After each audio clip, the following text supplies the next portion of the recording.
កាលពីបុរាណកាលមានមហាក្សត្រមួយអង្គបានចិញ្ចឹមសត្វសេកមួយដែលមានពណ៌សម្បុររលើបរលោងល្អគ្មានពីរ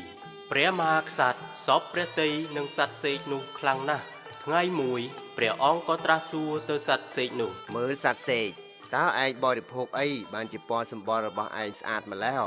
គេទូបង្គំបានបរិភោគផ្លែស្វាយនៅព្រៃហែមពៀនបើបានបរិភោគហើយរូបចាអាក្រក់ប៉ុណ្ណាក៏ប្រែជាក្មេងស្អាតដែរព្រះអង្គបើអញ្ចឹងចូលឯងទៅប៉មយកឲ្យយើងមួយផ្លែមកថាតើពិតជាអស្ចារ្យដូចតែពាក្យឯងនិយាយដែរទេ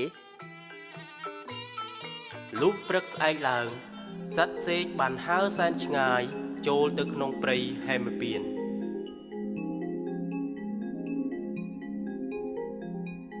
ហើយពំបានផ្លែស្វាយមួយមកថ្វាយព្រះមហាក្សត្រ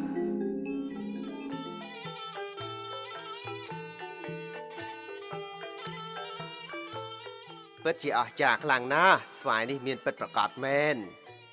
បើឯងបរិភោគពេលនេះបានក្មេងតែម្នាក់ឯងចុះចំណែកបុត្រមហេសីនិងញាតិវង្សានុវង្សតើពួកគេបានអីសោយ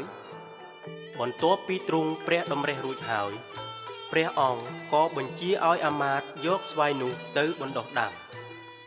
តែជាអកុសលដើមស្វាយបានដុះចំពីលើរូងសត្វនេះដែលមានពឹសជាតិពឹសបានជ្រាបពេញដីហើយក៏ចូលទៅដល់ដើមស្វាយច្រើនឆ្នាំកន្លងផុតទៅស្វាយក៏ចេញផ្កាចេញផ្លែពេញដើម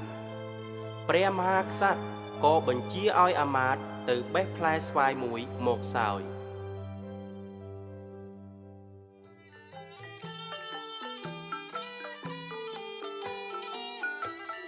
ណែលោកអាមាត្យឆាប់ភ្លក់ទៅ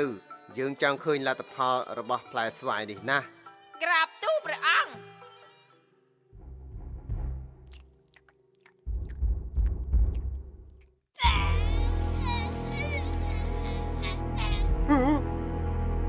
យើអាសេកចង្រៃ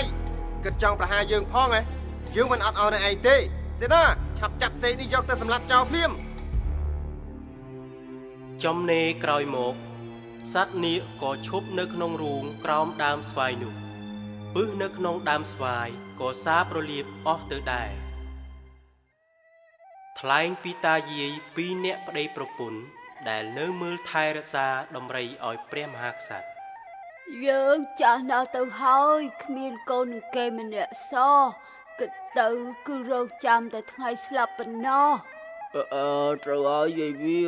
បើរស់នៅយូរវាពិបាកក្នុងការចិញ្ចឹមជីវិតណាស់ដូច្នេះយើងគិតបេះស្វាយព្រះអង្គហូបអ្នកមួយទៅនឹងអាចស្លាប់ព្រមគ្នាគិតគ្នាស្រេចបាច់ហើយតាយាយក៏បេះស្វាយម្នាក់មួយមកបរិភោគបំរុងឲ្យស្លាប់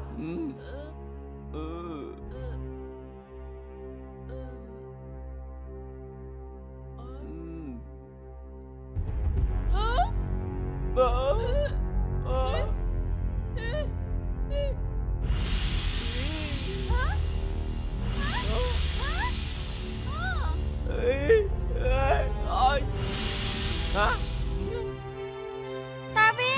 ហេតុអីយើងមិនស្លាប់ហើយបែរជាក្មេងទៅវិញខ្ញុំក៏មិនដឹងដែរមើលឯងនោះយាយវាក្មេងហើយថែមទាំងស្អាតជាងមុនទៅទៀតតែតាយាយមិនស្លាប់បែរជាប្រែមានរូបរាងស្រស់ស្អាតនឹងទៅជាក្មេងកំឡោះក្រមុំទៅវិញដំណឹងនេះបានឮទៅដល់ព្រះមហាក្សត្រព្រះអង្គក៏បញ្ជាឲ្យតាកំឡោះយាយក្រមុំទាំងពីរចូលគាល់មើលអ្នកទាំងពីរឆាប់ប្រាប់យើងតាមត្រង់មកតើអ្នកទាំងពីរជាអ្នកណាហេតុអីបន្លំខ្លួនធ្វើជាតាយាយអញ្ចឹងបើពិតព្រះអង្គទូបង្គំមិនហ៊ានកុហកព្រះអង្គឡើយពីរអ្នកទូបង្គំពិតជាតានឹងយាយដែលមើលតម្រៃឲ្យព្រះអង្គមែនក្លើបធំពួកឯងហ៊ានកុហកយើងផងហ៎មិនអាចទៅរួចឡើយដែលពួកឯងប្រែជាក្មេងនោះកាលពីមុនយើងបានពិសោធន៍ផ្លែស្វាយនេះរួចហើយសូមព្រះអង្គព្រះរាជទានទោសទូបង្គំពិតជាបានលួចបេះស្វាយព្រះអង្គមែនតែពួកទូបង្គំចង់ស្លាប់ទេមិននឹកស្មានថាប្រែជាក្មេងចឹងសោះពិតមែនហើយព្រះអង្គសេនាឆាប់ទៅបេះផ្លែស្វាយនោះមកព្រះរាជាក៏បញ្ជាឲ្យអាមាត្យយកស្វាយនោះមកចែកឲ្យនាមមន្ត្រីម្នាក់មួយចំណិតបរិភោគឃើញថាដោយតាកំឡោះយាយក្រមុំនិយាយមែន ដោយមានការសង្ស័យពន់ពេកព្រះរាជាក៏បញ្ជាឲ្យអាមាត្យទៅជីកមើលក្រោមដើមស្វាយហើយក៏បានឃើញរូងនាគមួយយ៉ាងជ្រៅព្រះរាជាបានឆ្វេងយល់ពីការពិតដែលបានកើតឡើងតែអ្វីៗត្រូវបានហួសពេលអស់ទៅហើយឲ្យយើងសុំទោសផងសត្វសេកសម្លាញ់